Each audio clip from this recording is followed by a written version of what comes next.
가자.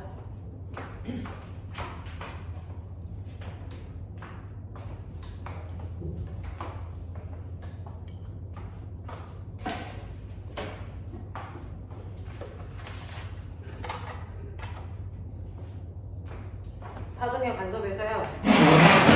중학교 1학년 때 간섭이라는 걸 배웠다는 게 믿어져? 그러니까 파동은 배운 게 알아? 그럼 중학교 1학년 때 배웠던 파동부터 시작해서 간섭까지 가야 되는데 파동의 기본적인 얘기는 앞부분에서 설명을 해줬어. 팽파, 중파, 파동을 분류할 때 어떻게 하면 돼? 라고 하는 거 설명했으니 그것과 관련된 현상들 중에서 우리가 얘기하는 것들, 지금 파동이라는 건 물질이 아닌 현상이거든요. 자, 이렇게 파동이 가지고 있는 파동에 뭐가 있냐면 성질이 있대. 파동의 성질은 몇 가지가 있냐면 크게는 5가지로도 나눠. 그 중에서 파동이라고 하는 애는 똑바로 전달될 때는 직진성을 가지고 있어요 라고 하는 거죠. 빛이 대표적으로 직진하기 때문에 식현상 같은 게 생겨. 됐어? 라고 얘기하고요. 두 번째는 뭐가 있냐면 반사성. 반사성이라는 건 빛이 가다가요 다른 물질을 만나면 되돌아오는 성질이고, 이렇게 되돌아올 때 반사법칙이라는 게 성립을 해 라고 얘기했어요. 반사법칙은 항상 입사각과 반사각의 크기는 같아야 되고 반사의 종류에는 정반사와 난반사가 있어. 됐어? 근데 여기에서 하나만 참고로 선생님이 하나 더 붙여줄 테니까 머릿속에 집어넣으시고요. 빛이 반사돼서 나갈 때요, 반사돼서 나가는 방향에 따라서 우리가 중학교 때 나눈 게 정반사하고 난반사가 있어 이렇게 얘기한 거잖아. 그러니까 빛이 가다가 매끄러운 면을 만나면 그 빛이 한 방향, 같은 방향으로 반사돼서 나가 라는 거고요. 만약에 가다가 거친 면을 만나면 그 빛이 평행하게 가더라도 어느 부분에 닿느냐에 따라서 빛이 반사돼서 나갈 때 어떤 애는 일로 나가고 어떤 애는 일로 나가기 때문에, 그래서 빛이 반사돼서 나가는 방향이 한 방향이 아니고 모든 방향이야 라고 얘기했고요. 정반사가 일어난다는 증거는 주변의 경치가 비친다는 거고요.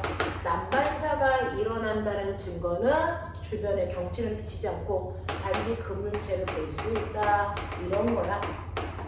그래서 자, 근데 이렇게 빛이 어느 방향으로 나가던 반사법칙을 성립하는 건데 이 반사에 또 다른 종류가 있다라는 거죠. 사실은 이런 식으로 빛이 똑바로 오다가 반사돼서 나갈 때요, 파동이니까 이렇게 마루골이라고 하는 형태를 띠면서 이렇게 와서 물체랑 부딪힐 거잖아. 그러면 마루골의 형태로 오다가 여기에서 마루의 형태로 와서 부딪혔다고 치자. 그럼 반사돼서 나갈 때는 어떤 위상으로 나가? 마루로 나가? 골로 나가?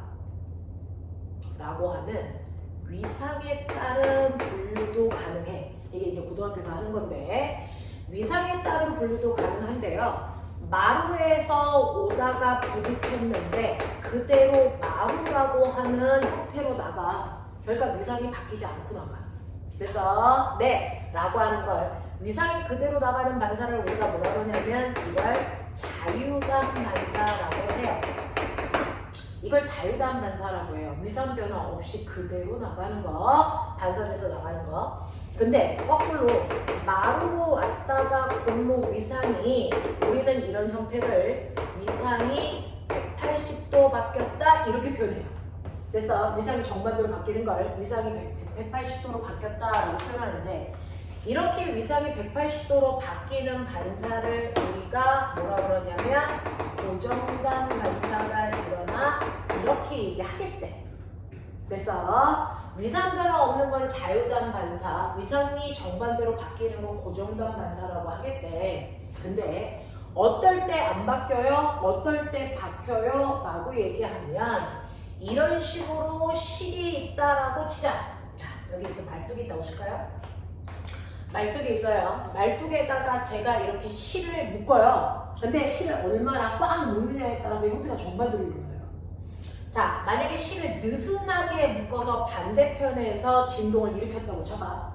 그러면 진동이 이렇게 오다가 뭐하니? 부딪혀.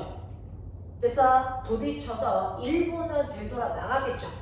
자, 이렇게 해서 되돌아 나가는데 이때 위상이 어떻게 돼? 라고 하는데 파동이 이렇게 와서 부딪힐 때 실은 슬슬 무겁기 때문에 여기에서 진동이 일어날 때 실이 어떻게 하니? 여기 있는 말뚝을 타고 올라갔다 내려오죠. 그래서 여기 있는 실이 자유롭게 움직일 수 있는 상태. 이게 자유도한 반사야.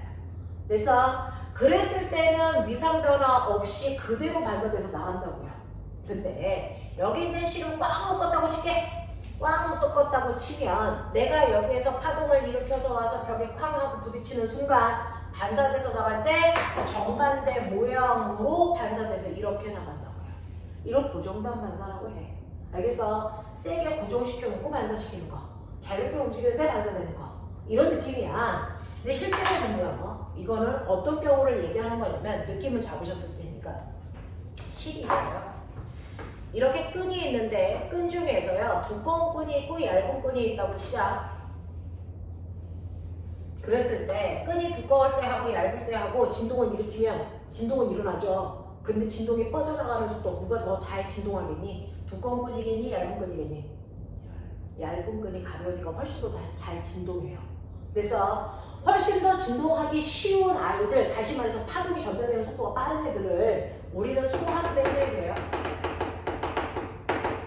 그런가 하면 파동이 진동하기 어려운 매질을 우리 뭐라고 하냐면 미란 매질 이렇게 얘기한다고. 무슨 말인지 알겠어? 소한 매질, 미란 매질 이렇게 얘기하는데 그 중에서요. 내가 여기서 진동을 일으켜서 이 경계면에서 매질의 종류가 달라지니까 반사를 할 거예요. 여기서 진동을 일으킬 수도 있고 여기서 일으킬 수도 있어. 그거에 따라 자유단 반사와 고정단 반사가 정반대로 일어나요. 자, 내가 가벼운 끈에서 진동을 일으켜서 갔다고 치자. 자, 가서 부딪혔는데 됐어? 내가 진동하기 더 쉬운 애를 만나는 거야? 어려운 애를 만나는 거야? 어려운 애를 만나면 진동이 고정돼요. 그래서 반사돼서 올 때 위상이 정반대로 바뀌어서 와요. 됐어? 만약에 무거운 매질에서 진동을 일으켜요. 자, 진동이 가다가 가벼운 애를 만나요. 그러면 나보다도 훨씬 더 진동하기 쉬운 애를 만났을 때 반사되는 거잖아요. 이게 바로 자유단 반사예요. 그때는 위상 변화 없이 와요. 그러면 예를 들어서 우리가 중학교 때 뭐 했었냐면 공기 중에서 물속으로 빛을 쐈어. 그러면 일부는 불절에서 들어가면 일부는 반사돼서 나올 거야. 그치? 자, 그랬을 때 이렇게 위상이 가다가 여기에 부딪혀. 그럼 공기 중에서 진동하던 애가 물을 만났네. 진동하기 쉬워졌어? 어려워졌어? 어려워졌지. 그럼 위상이 정반대로 바뀐 고정단 반사를 통해서 나온다. 이렇게 가는 거야. 그래서 우리는 반사돼서 나가는 방향이 어떠냐면 중학교 때 봤는데요. 고등학교 때는 반사돼서 나갈 때 방향도 중요하지만 위상이 어떤 상태로 나가, 그대로 나가 아니면 반대로 바뀌어서 나가, 이거에 따라 고정단 반사와 자유단 반사라고 우리가 나눠서 설명할 수도 있대요. 되겠냐? 그래서 반사의 이런 종류도 얘기하는 거구나 라고 하는 거 기억을 좀 해봐 두시면 되고요. 그 다음에 세 번째는 뭐냐면 세 번째는 굴절이에요 라고 하죠. 굴절은요, 빛이 가다가 다른 매질을 만났을 때 꺾여 들어가는 현상이고, 꺾이는 이유가 뭐냐면 파동의 속력이 달라지기 때문이야 라고 얘기했어요. 파동의 속력이 다르기 때문에 직진할 수 없어서 꺾여. 그 꺾일 때 여러분들이 알고 있는 것처럼 입사각과 반사각의 크기는 같아야 되지만, 그래서 굴절각의 크기는 그때그때 달라. 반사각이 굴절각보다 클 때도 있고 작을 때도 있어.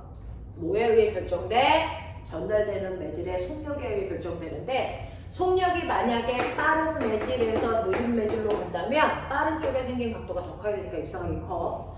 거꾸로 느린 매질에서 빠른 매질로 간다면 빠른 매질 쪽의 각도가 커야 되니까 이럴 때는 굴절각이 더 커. 이렇게 있고요. 그러면 느린 매질에서 빠른 매질로 갈 때 굴절각이 커야 되는데 만약에 입사각이 40도일 때 굴절각이 80이었어. 근데 내가 입사각을 조금 더 크게 해서 45도가 됐더니 굴절각이 90도가 됐다고 치자. 그러면 이 각도보다 조금이라도 입사각을 더 크게 하는 순간 얘는 안쪽으로 다시 돌아오는 전반사 일어나. 그래서 굴절각을 90도가 되게끔 하는 입사각을 우리는 멋진 말로 뭐라 그런다? 임계각이라고 불러 라고 얘기했던 거야. 그래서 이거보다 각도가 크면 그때부터 전반사 일어나. 뭐 이런 얘기 했어. 됐지? 그러면서 이렇게 굴절되는 정도를 숫자로 표현한 걸 우리가 굴절률이라고 하고, 상대 굴절률과 절대 굴절률을 우리 표현할 수 있어. 라고 했습니다. 그래서 A 매질에서 B 매질로 갈 때 상대 굴절을 어떻게 구해? 라고 하면 E 매질의 속력분의 A 매질의 속력으로 구하면 돼.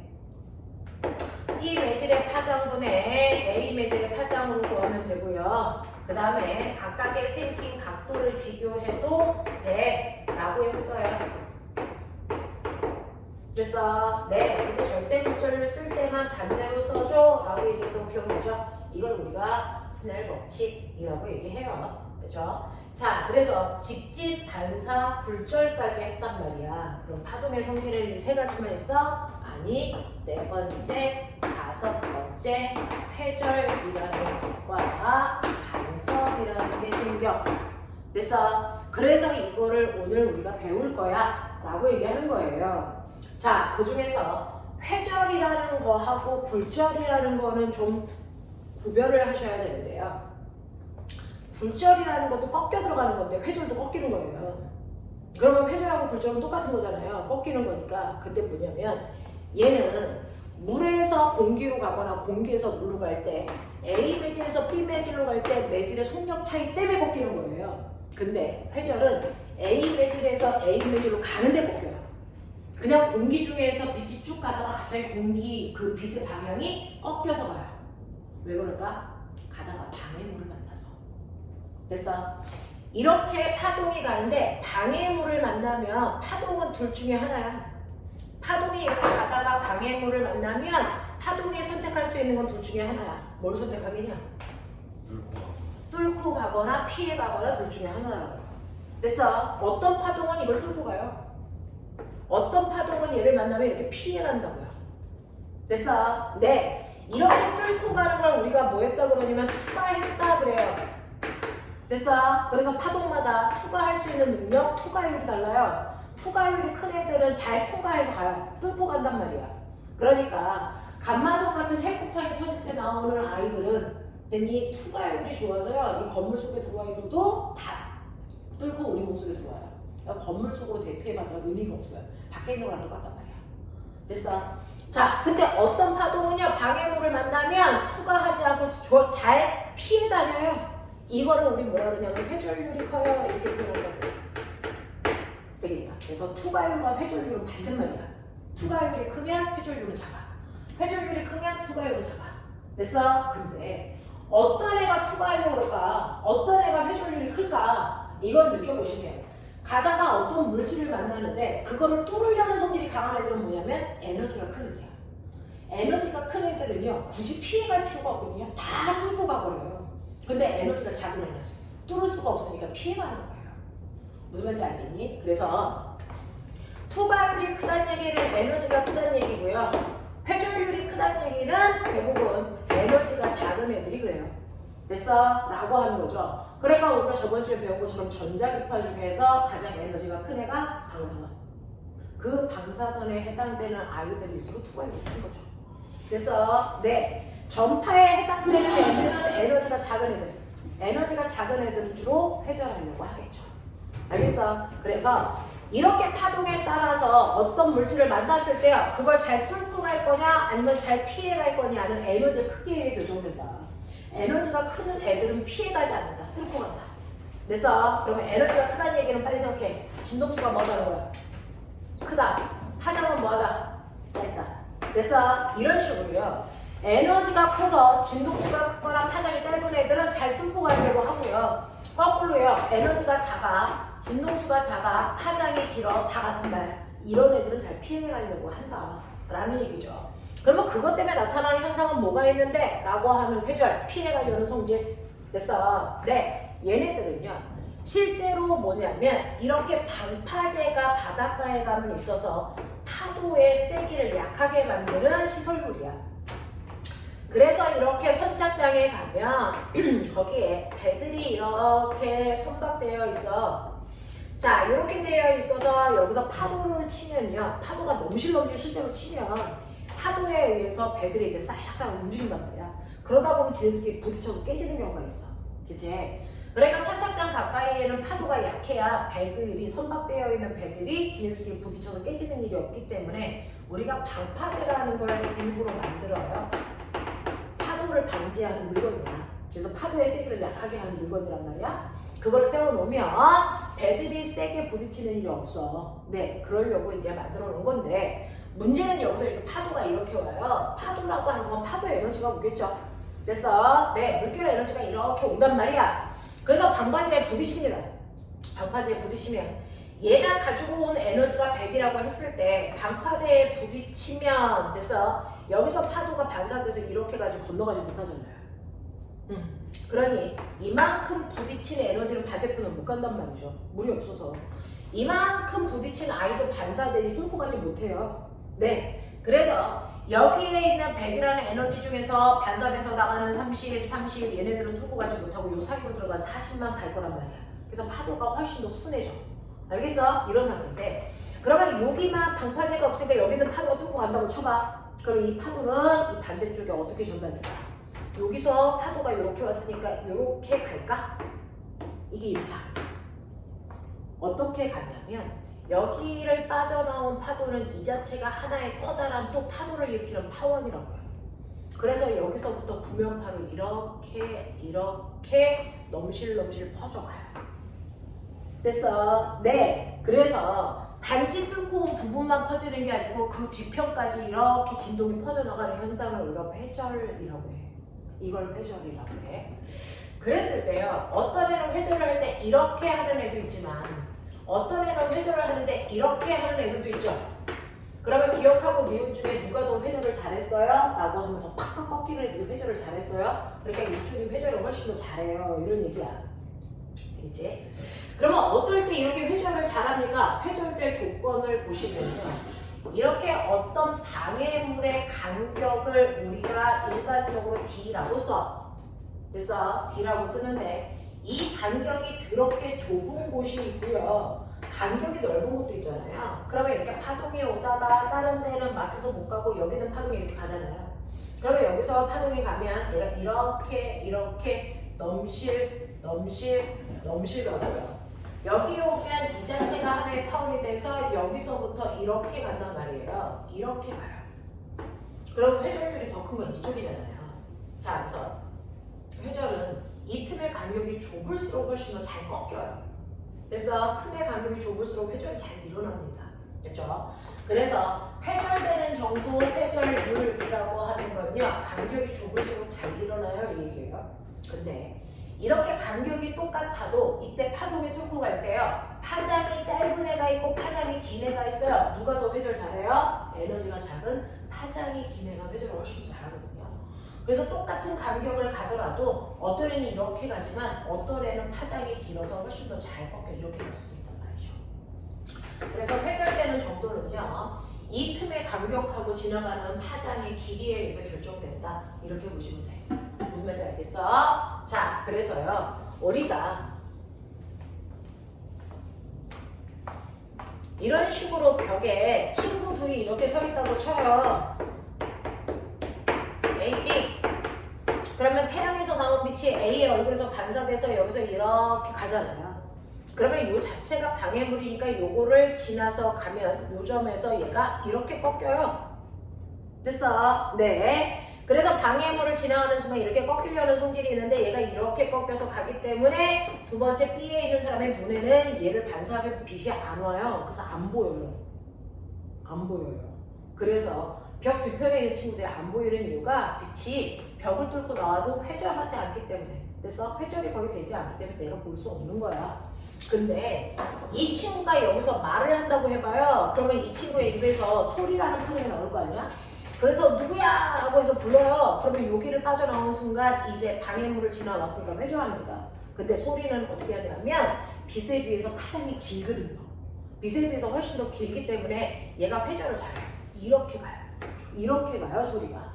그래서 소리는 이 사람의 귀에 들어옵니다. 됐죠? 그래서 우리가 반대편에 있는 아이의 얼굴은 볼 수 없지만 소리를 들을 수 있는 게 소리와 빛의 파장의 길이가 달라서 회절되는 정도가 다르기 때문이야. 알겠어요? 이런 것들을 얘기한다. 그래서 회절이라고 하는 거, 방해물을 뚫고 나가 꺾이는 정도, 그 회절률은 간격의 반비례하고 파장의 길이에 비례하는 성질을 가지고 있어요. 그래서 네 라고 하는 겁니다.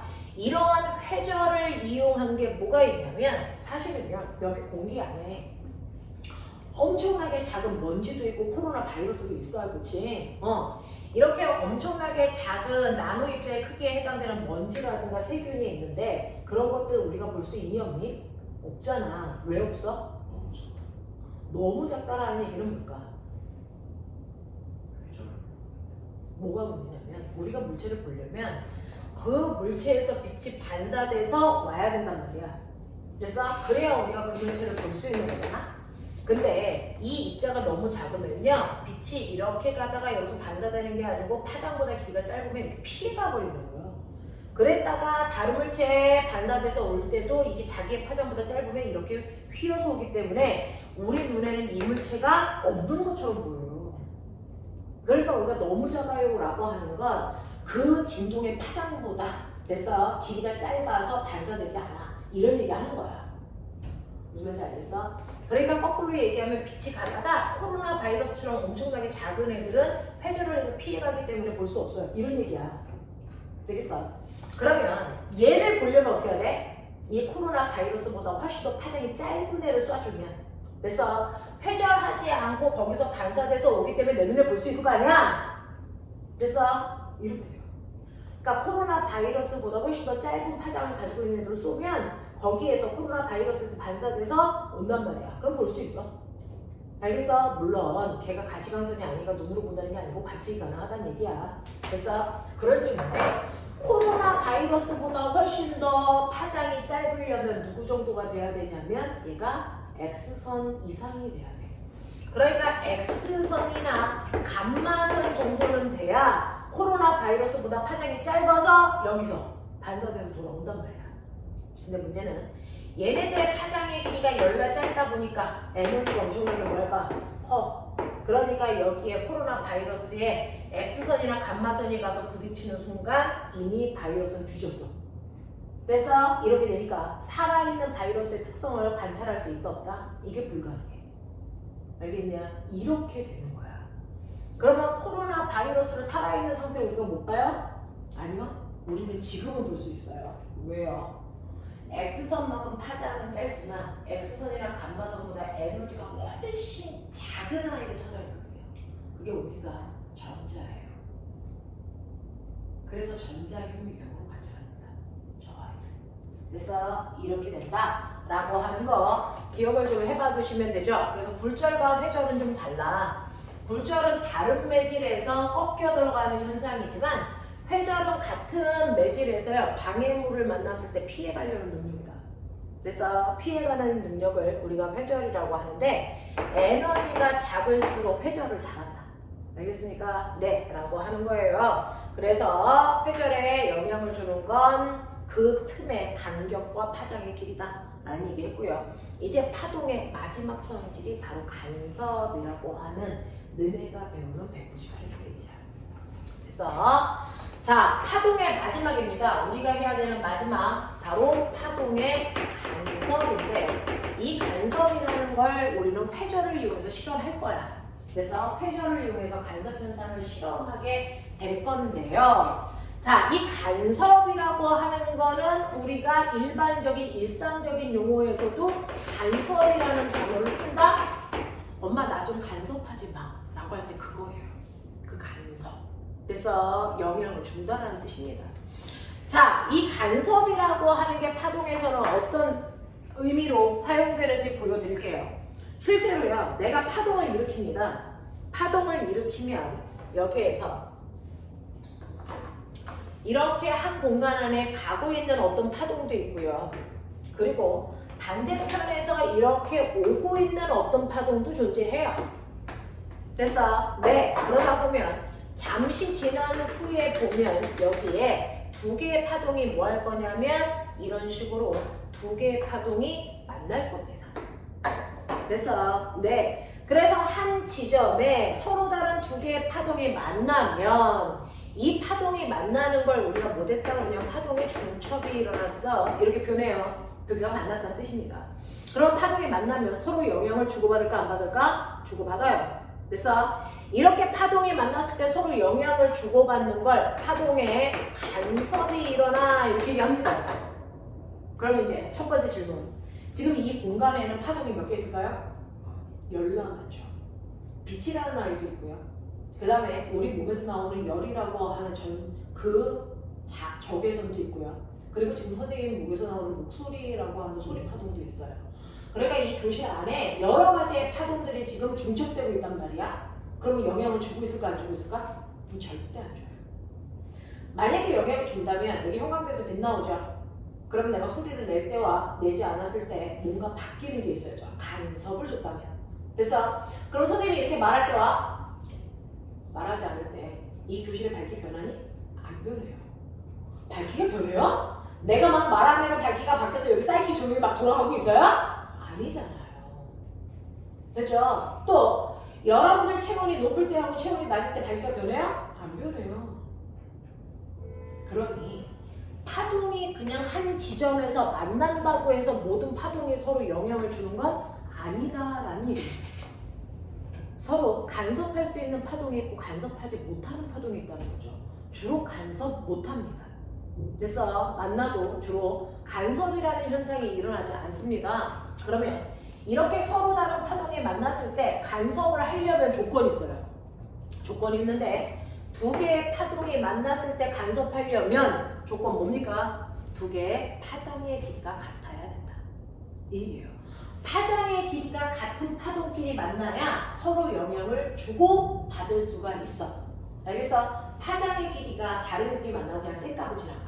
그러니까 빛하고 소리는 파장의 길이가 달라서 쌩깠어요. 이런 얘기야. 또 답안지에 쌩깠어요. 이런 얘기 쓰면 뒤진다. 알겠어? 그래서 파동이라는 것만 만난다고 간섭을 주는 게 아니고 간섭할 수 있는 파동끼리 만나야 돼. 간섭할 수 있는 파동들은요. 파장의 길이 같은 아이들이야.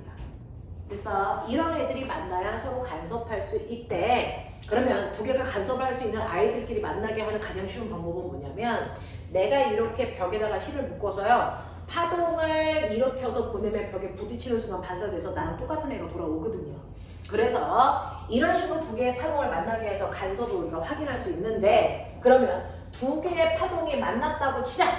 한 지점에 파장의 길이가 같은 아이 두 개가 만나는데 만나는 방법은 두 가지가 있어요. 이렇게 해서 만나는데 위상이 같은 애들끼리 만날 수도 있고요. 그래서 위상이 서로 반대인 형태로 만나는 경우도 존재해요. 맞습니까? 자, 이렇게 위상이 같은 애들끼리 만났을 때 간섭과 위상이 반대인 애들끼리 만났을 때 간섭은 전혀 반대 방향으로 일어나요. 여기에서 중요한 거 중심에서 마루까지의 높이를 뭐라 그래요? 진폭. 됐어. 네. 이 진폭의 크기가 파동 에너지에 의해서 그 높이가 결정돼요. 사실은 파동 에너지가 올 때요. 여기에 딱 왔는데 이때 에너지가 뭐냐면 여기에 있는 매질을 들어 올리려는 방향으로 이의 에너지를 가지고 와. 그럼 그 에너지 때문에 땅덩어리가 올라간다든가 물이 올라간다든가 이런다고요. 만약에 이만큼 들을 수 있는 에너지가 아니고 3만큼 들을 수 있는 에너지가 오면 더 큰 에너지가 왔기 때문에 더 많이 올라가요. 그래서 이런 얘기거든요. 또 여기에 있는 이 골이라는 건 여기에 온 순간에 그 에너지가 아래쪽으로 2m 내리려는 에너지를 가져온 거야. 방향은 반대지만 크기는 같아. 그래서 이게 반복되는 거야. 그래서 그게 반복되면서 가서 수평한 곳에 매질을 올렸다 내렸다 하면서 내 모양을 만든다고요. 위상을. 그래서 파동이 전달되는 거야. 자, 근데 여기에 보시는 것처럼 하얀색과 주황색이 이 같은 지점에 동시에 이 형태의 에너지가 왔다고 치자. 바닥에 있는 애를 위쪽 방향으로 2m 들어올리려는 위상이 동시에 두 개가 왔어. 몇 미터 올라갈까? 4m 올라가요. 그래서 이렇게 같은 위상끼리 만나면 여기에 있는 진폭의 크기가 2배까지 올라가요. 이런 식으로 되죠. 그래서 파동이 만날 때요. 서로 영향을 주고받는 간섭이 일어나는데 이 간섭이 일어날 때요. 파동의 5요소 중에서 바뀌는 건 진폭만 바뀝니다. 얘네들이 바뀌는 건 진폭만 변합니다. 파동이 만난다고 해서 주기가 바뀌거나 진동수가 바뀌거나 이런 일은 존재하지 않습니다. 진폭만 바뀝니다. 그래서 원래 진폭에 비해서 2배 가까이 커지는데 이렇게 진폭이 커지기 위해서는 같은 위상끼리 만나야 되고요. 같은 위상끼리 만나서 진폭이 커지는 간섭을 우리가 뭐라고 할 거냐면 이걸 보강 간섭이 일어났어. 이렇게 얘기할 거야. 보강 간섭. 알겠어? 네. 그런가 하면 두 번째처럼요. 서로 반대 위상이 만나. 서로 반대 위상이 만나면 여기 있는 매질을 2m 들어올려는 에너지와 여기에 있는 애를 아래로 2m 내리려는 매질이 동시에 온 거야. 그럼 여기 있는 매질은 어떻게 될까? 그냥 그대로 가만히 있죠. 위아래로 진동하는 겁니다. 됐어? 이런 식으로요. 진폭을 거꾸로 줄이려는 간섭도 일어나요. 진폭이 줄어드는 간섭도 일어나는데 이렇게 진폭이 줄어드는 간섭은 서로 반대 위상끼리 만났으니까 그런 일이 일어나는 거야. 됐어? 이렇게 반대 위상끼리 만나서 여러분들이 보시는 것처럼 진폭을 줄이는 간섭을 우리는 상세 간섭이 일어났어요. 이렇게 얘기한다. 무슨 말인지 알겠니? 상세 간섭이 일어났어요. 이렇게 얘기해요. 그래서 진폭을 크게 하는 간섭, 진폭을 작게 하는 간섭, 이 두 가지 간섭이 있어요. 됐죠? 네. 어떨 때 진폭이 커지는지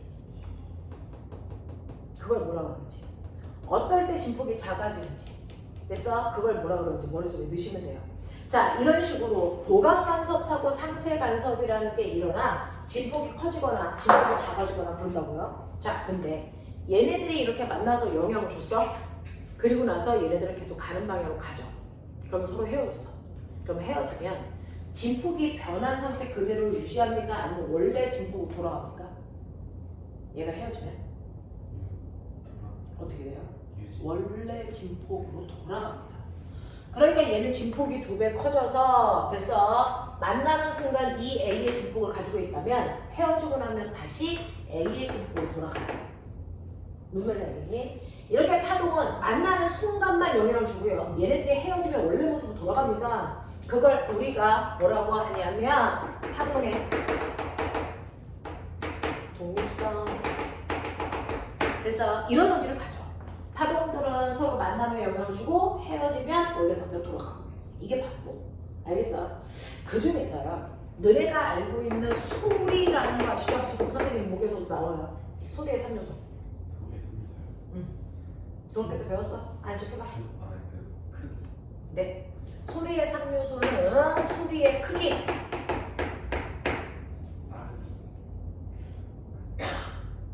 지금 무슨 소리야? 소리의 크기 또. 야, 이 새끼들아. 배웠어, 이 새끼들아! 소리의 높낮이, 이 새끼야. 어? 높낮이. 우리가 3단 고음 이런 얘기 하잖아. 또! 없어! 엄마 목소리, 아빠 목소리라고 하는 소리에 뭐요? 랩시요. 지라고 하죠. 이 세 가지가 모여서 하나의 목소리를 만든단 말이야. 어?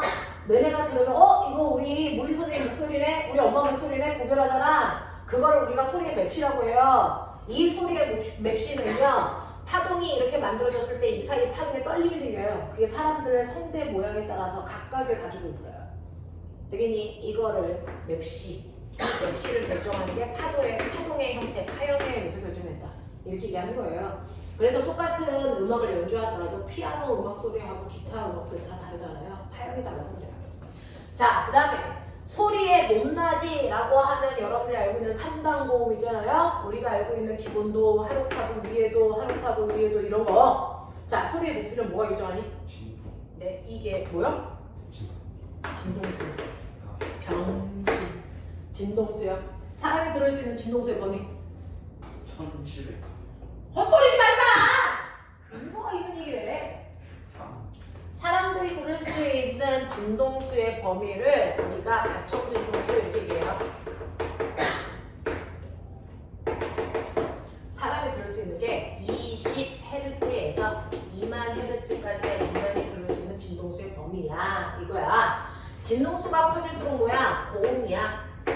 됐어? 네, 진동수가 작을수록 저음이야. 그러면 2만을 넘는 진동수는 우리가 못 듣는 진동수야. 그걸 뭐라 그래? 고주.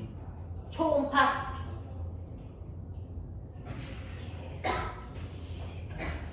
되겠어. 그리고 그거 알아? 모든 인간은 20부터 2만까지 다 들어? 아니, 가장 예민한 사람들이 들을 수 있는 최고의 범위야. 너는 못 들어 이거. 나이 들수록 점점. 네, 그리고 나이가 들수록요 고음을 듣는 영역대가 줄어들어요. 자, 그럼 이제 우리가 핸드폰으로 어플. 자, 이제 나 이거 안 찍어도 되지? 어차피 올 사람들 다 왔으니까 너네 안 찍어도 되지? 나 이거 끊는다.